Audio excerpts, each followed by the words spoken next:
Steve, thank you very much for joining us. It's a pleasure to finally have you on the show. I know we've had you as a guest on Live Fix as an interview before in the non-audio version, but thanks for joining us here on the show finally.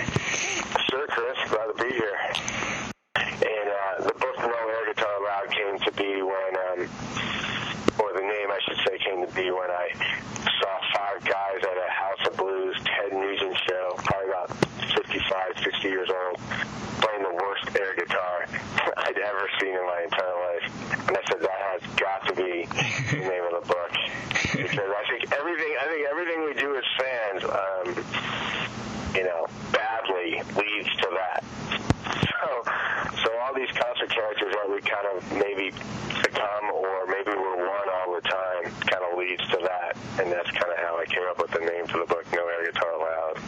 Now you have a lot of different characters in there, and you mentioned earlier a little bit there that there's a little bit of you in each of the characters. Which of the characters do you identify with the most, and see yourself in there at the most? Oh God, I think I've been each one of them at different points in my life. So now, it's funny. I feel like I can't do anything at a show because I become kind of a mirror of myself. I try to be such a, just sit there and not really, like for instance, what was at a Wilco show, this guy next to me was singing, and I like Wilco a lot, and this guy, I know they're a Chicago band too, right, of course, and this guy was singing every word to every Wilco song, and it was making me insane. It was actually ruining the concert experience for me.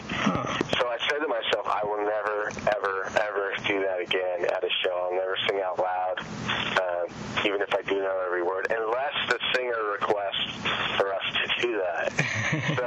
So I've become so, and it almost ruins the experience for me, It's kind of like being a movie critic and going to a movie and you can't enjoy it. So it's not that bad. I mean, obviously I love still going to concerts, but as far as the characters go, I am so careful about the things I do now. So it sounds like you're pretty self-conscious about the experience, and you've kind of taken away some of your own enjoyment for the sake of others. Would you say? Maybe a little bit. I mean, not too much. I mean, I'm not going overboard as far as I mean, it's, what was it? I won't request a song. I'll never do that. People around you might request. I mean, these are just some of the characters, and then some of the scenarios come into play. But be an authorized T-shirt guy, for instance, a guy who's selling T-shirts in the parking lot. I mean, I will buy a T-shirt just because I love having a misspelled name of a band or or something. Like to play that one song guy, the guy that's requesting songs. I mean, the band made the set list for a reason. So I try not to scream out a certain song, but there's always people around me that are doing it. The other lead singer we already talked about, the person that sings every word to every song. So I mean, I don't know. I wouldn't say it makes me self-conscious. I just have a good time, but I'm a little quieter than I used to be. Now, have you in your studies? I mean, this book is really it's a very interesting sociological exploration, and study. Now, you wrote it a few years ago, and we're in this very interesting period of live music. Lots going on. You got mobile. You got people. There's different drugs that are being introduced. Different types of music. Electronic music is kind of coming back. Have you noticed any kind of new species of concert fans evolving, or any ones that you wrote about that have kind of mutated at all, or hybrids? Yeah, what's funny is I mean, you probably see this too. Everybody holds up their phone now and tapes the show, or videotapes the show, or puts it on YouTube or whatever. I think, and I always wonder about that. I mean, I think that's the most universal thing that's going on now. Is kind of everybody's a bootlegger. know, like, remember how it used to be a big deal when somebody would sneak in a tape recorder or something and tape a live show? But I think that is the most universal thing that goes on at shows now is everyone is holding up the phone or the video, and I don't know. I mean, for me, I never do that. But I don't know. For me, it kind of takes away the experience. But then, in a way, that's YouTube. Man, I wouldn't mind hearing that song that made me feel a certain way at the show a couple of nights ago. So maybe someone posted it on YouTube. So it's definitely, double-edged sword there as far as that goes. Huh. Yeah, and then what's the other one?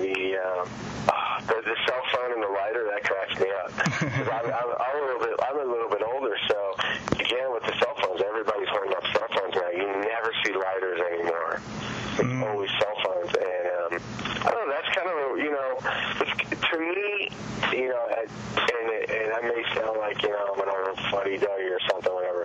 But I always like the lighter. It's just to me, it feels like it has that same effect as downloading a song on an iPod or not buying a CD anymore and just downloading it, compared to like going to a store and buying a record and then opening that record, and that feeling when you'd open that record and you'd open the sleeve and you sit there and you study the sleeve and the record, and you put that that sound it makes when it would hit the turntable. I mean, I don't know. There's just something nostalgic and really cool about that old school feeling.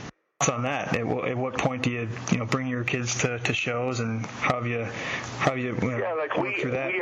We've done that pretty. We have a 2.5 and 6.5-year-old, so we've taken them to quite a bit of shows. The question is, it just really depends on who's playing and all that. I mean, we've taken them quite a bit of the county fair type shows, but my daughter who's 6.5, she's seen some great bands already, but she doesn't realize it. But the thing is though, she really does get into good music now. I mean, she's interested in the Beatles and finding out more about certain bands. It's really interesting because as most of us know, a lot of the best music isn't on the radio. So it takes a lot of education sometimes and a lot of time because there's so much music out there to actually get out and do the effort and find good music if no one's teaching you about it. And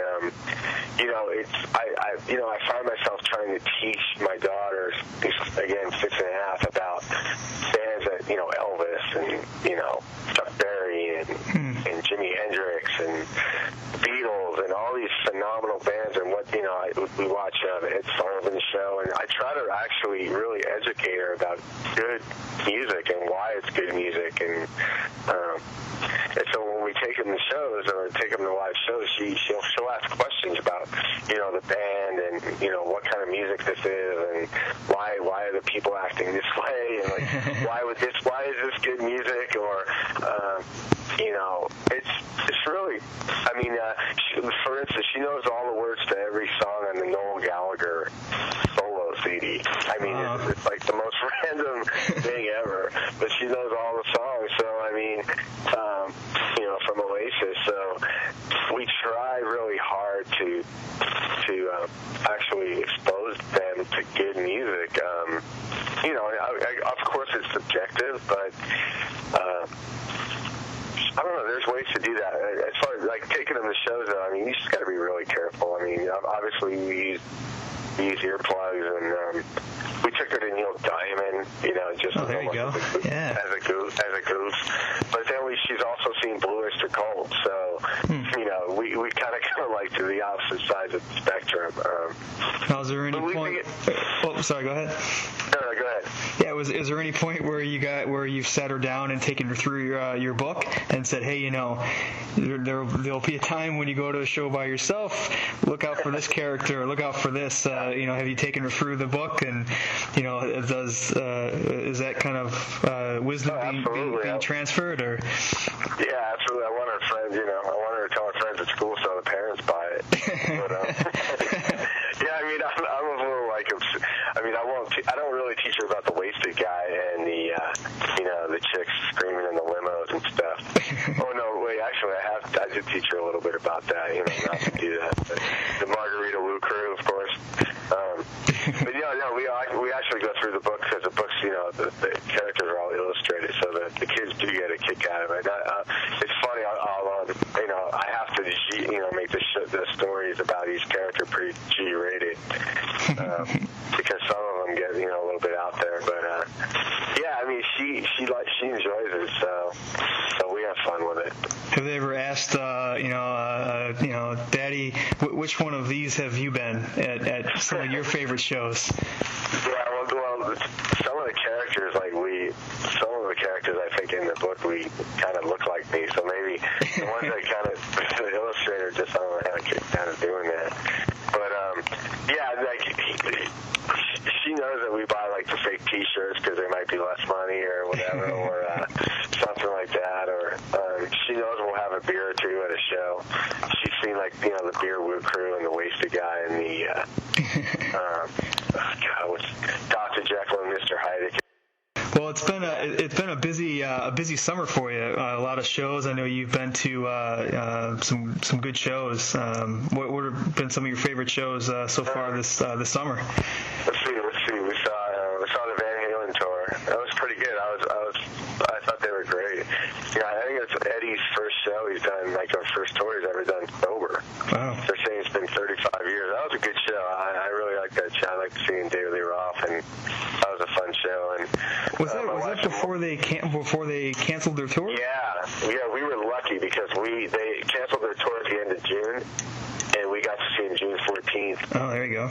Yeah, so we were really lucky. Yeah, they canceled the last, 20 or 30 shows, right? Mm-hmm. Yeah. We were pretty fortunate that we got to see them, but and then we went to see Morrissey. My wife's a Morrissey crazy fan. It's funny.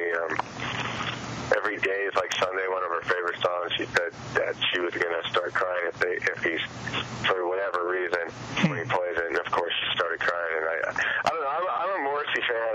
I like the Smiths a lot, but they're not my absolute favorite. But we did have fun at the show, and we also saw the Dandy Warhols. They're one of my favorite all-time bands. One of the most underrated bands, I think. We saw a band called Carolina Liar. They were good. We saw the Romantics from the 80s. They were a lot of fun. And I think that's about it so far. We saw some bad, fair shows like the Creedence Clearwater Revisited. There you go. You got to have at least one of those during the summer, right? I mean, that's... Yeah, we saw them, and they had two original members. Yeah. Still fighting, I guess. So John Fogerty won't join the band, but that was pretty fun. And we saw Switchfoot; they were good. So yeah, I mean, we always try to stay as busy as we can going to concerts. I mean, seriously, there's no better form of entertainment out there, And it's my first one in 1977 when I saw Kiss. I've kind of been addicted. So. What was that first show like for you? What do you remember the most? About that. What hooked you? That was 1977. I'll never forget. It was August 19th in San Diego at the Sports Arena. It was Cheap Trick and Kiss. Cheap Trick opened. It was pre-Budokan, so they weren't big yet. And just that feeling, man, when the lights went out, when Kiss came on, and just the way the crowd erupted. I mean, you have to be there to experience something like that, especially a band like Kiss too. I mean, when you're seeing this show like that for your first time, it's pretty remarkable. I mean, when you're 11 years old, and I was addicted right off the bat. I'll never forget that. I mean, there's going through high school and stuff, I saw a lot of shows, but there was no place I felt more at home than being at a live concert. So just felt like you were always part of something every time. For those 2 hours, you just felt like you were a part of something. Have you ever had a moment like that at a show where maybe you just were so surprised, or the music triggered something in your mind, or or memory, or a certain feeling or anything like that? Yeah, I think the first time I saw Springsteen, I think I had these emotions. I don't know. It was emotions about the show, and then just emotions about you know, it's crazy because it sneaks up on you. You know, you can listen to a song 100 times on a radio, and you'll have an emotion, but then, you know, when you see it live or you hear it live, and you actually see the person singing it, I don't know, it brings out like some crazy, you know, it can really bring out some emotions that you didn't even know that were going to come out of you, you know, depending on, you know, who you were dating at the time when that song came out, or whatever. Again, you don't, like my wife was saying when she knew that certain song Morrissey was going to sing, that she would cry. I mean, she knew right away that that was going to trigger some kind of emotion. I don't usually have that. I mean, going into a show, I don't really think about that, but it just kind of happens. Where, you know, it might take me back to, you know, especially when you see those old bands, you know, like, especially like a Van Halen show, or, you know, like more of the classic rock type shows.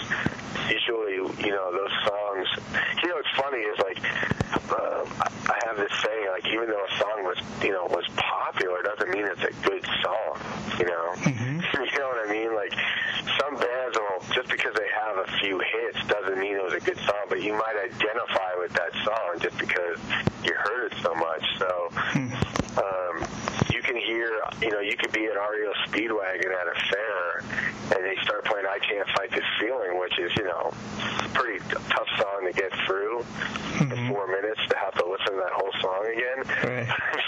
But if you see it live, it might bring on like a different, you know, a different type of chemical balance or some emotional feeling. They're like you didn't even know what you're almost fighting with yourself. Am I really having a reaction to this song? Has that ever happened to you before at a show? I'm trying to think about that. It must have, you know. I'm trying to think of the exact time at the exact song, but it must have. You know, I don't know. I trigger point. You know, I can trigger point really bad songs, and kind of. To be honest, a lot of times during songs I know I don't want to hear, I'll usually, like, okay, for instance, when Jump played at Van Halen, and I knew it was the last song, you know, we hit the parking lot. So I didn't even give that song a chance to have any kind of emotional response, because I didn't want to hear it, because I've heard it so many times. So we were out kind of in the parking lot beating traffic during that song, because I knew it was the last song of their set. So maybe I'm kind of a concert snob that way. Well, it's kind of interesting. You know, you've seen over, I think you mentioned it in some other interviews, over 1,000 shows, right? Yeah. You know, I mean, that's you got to get to a certain point. Even myself, you know, writing about music and kind of, you know, not writing about it for a while, but just seeing live music through other people's eyes for a bit. I mean, it really does. And you go to a show, like we went to Pitchfork over this last couple of weeks this summer, and that was the first time we went to Pitchfork as fans. You know, we weren't taking pictures, we weren't you know, writing about it. We were just kind of experiencing it. It's a completely different experience, you know, with that experience, you know, with that perspective, you know, and it can really kind of get you to look at it differently, you know. It's kind of interesting. I mean, and that festival, like we were talking about before, brings on new bands and brings on. So I mean, there's something so great about discovering a new band, something that you feel like you own, you know, like in a good way. Like when I discovered, or found out, I shouldn't say discovered, about Kings of Leon, like way back in I think it was early 2000, maybe 2001, somewhere around there, maybe even a little bit later. I mean, when I saw them for the first time at this tiny club, and I couldn't believe how amazing this band was. And then I went up the ladder with them, you know, where this is only in America, because I know they were huge overseas, much quicker than they were here, but that feeling of seeing them with 200 people, then, you know, or maybe 50 the first time, then 200, then 400, then 1,000, then 2,000, then all of a sudden, you know, they're playing in front of 12,000, 14,000, you feel like you're kind of on this ride with this new band, and it's, you know, you feel like, and that's why I think a lot of people like a band like Green Day, where people maybe been on the same ride with them, and then all of a sudden they become this commercial success and